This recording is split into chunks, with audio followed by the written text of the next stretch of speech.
Hi friends, ఈరోజు వీడియోలో వంకాయ టమోటా గుజ్జు పచ్చడి మిక్సీతో రోటితో పని లేకుండా టేస్టీగా ఎలా తయారు చేసుకోవాలో చూపించబోతున్నాను.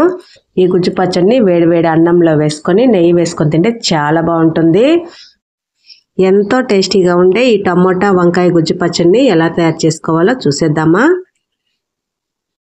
స్టవ్ ఆన్ చేసుకొని ప్యాన్ పెట్టేసుకున్నాను. దీంట్లో 2 టేబుల్ స్పూన్ల ఆయిల్ వేసుకున్నా. 12 ఎండుమిర్చి వేసుకుంటున్నాను. మీ కారానికి సరిపడా వేసుకోండి.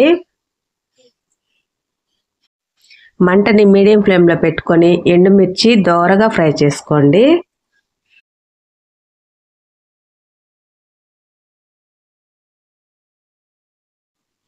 ఇవి తీసి ఒక ప్లేట్లో వేసేసుకున్నా.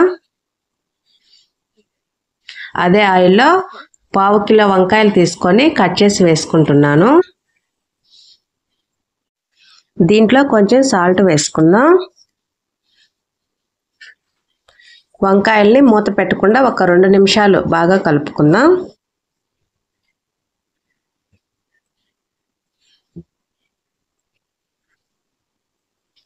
చూడండి, వంకాయలు కొంచెం మగ్గాయి కదా. ఇప్పుడు మూత పెట్టేసుకొని వంకాయలు బాగా ఉడికించుకుందాం.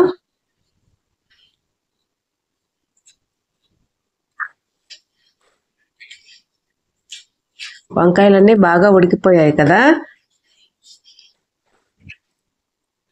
వీటిని తీసి ఒక ప్లేట్లో వేసేసుకుందాం. అదే ప్యాన్లో మీడియం సైజు 2 టమోటాలు కట్ చేసి వేసుకుంటున్నాను.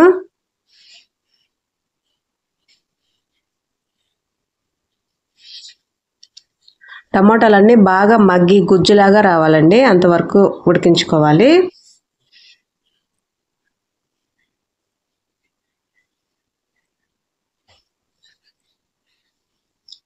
టమోటాలు కూడా చక్కగా ఉడికిపోయాయి.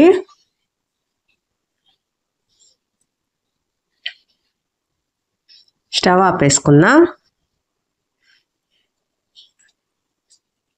ఇవన్నీ కూడా పూర్తిగా చల్లారిపోవాలి. మనం ఫస్టే ఫ్రై చేసుకున్న ఎండుమిర్చి ఉన్నాయి కదా, అవి ఒక గిన్నెలో వేసుకున్నాను. దీంట్లో రుచికి సరిపడా సాల్ట్ వేసుకోండి. ఇది చేత్తోనే బాగా నలిపేసుకోండి. మీకు అలా ఇబ్బందిగా అనిపిస్తే మీరు మిక్సీలో గ్రైండ్ చేసుకోండి.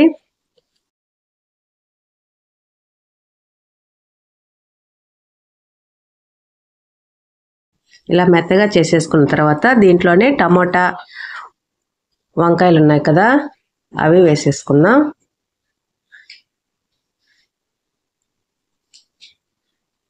ఇదంతా కూడా బాగా కలిపేసుకుందాం.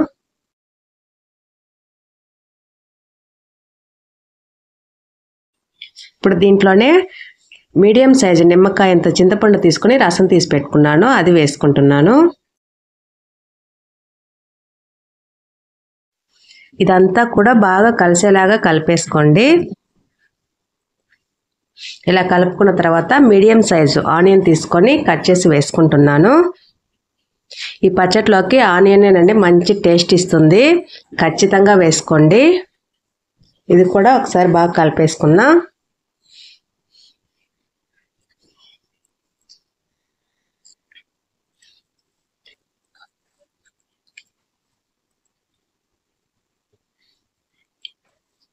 ఈ పచ్చడిని ఇలాగే తినేయొచ్చండి, పోపు కూడా అవసరం ఉండదు.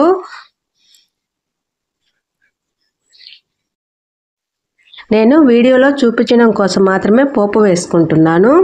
మనం నార్మల్గా వేసుకుంటాం కదా, అలాగే వేసుకున్నాను. మినపప్పు, పచ్చిశనగపప్పు, కరివేపాకు, ఆవాలు, జీలకర్ర వేసుకొని బాగా కలిపేసుకున్నాను. అంతే అండి, ఎంతో టేస్టీగా ఉండే వంకాయ టమోటా గుజ్జు పచ్చడి రెడీ అయిపోయింది. ఈ పచ్చడిని వేడి వేడి అన్నంలోకి వేసుకొని నెయ్యి వేసుకొని తిన్నారంటే అదిరిపోతుంది.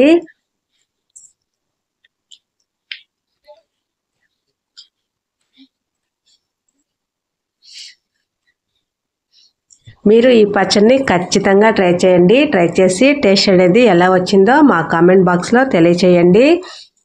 ఈ వీడియో కనుక మీకు నచ్చినట్లయితే మా ఛానల్ని సబ్స్క్రైబ్ చేసుకోండి. అలాగే పక్కనే ఉన్న బెల్ బటన్ని క్లిక్ చేయండి. అలా చేస్తే నేను పెట్టే ప్రతి వీడియో నోటిఫికేషన్ మీకు వస్తుంది. Thank you.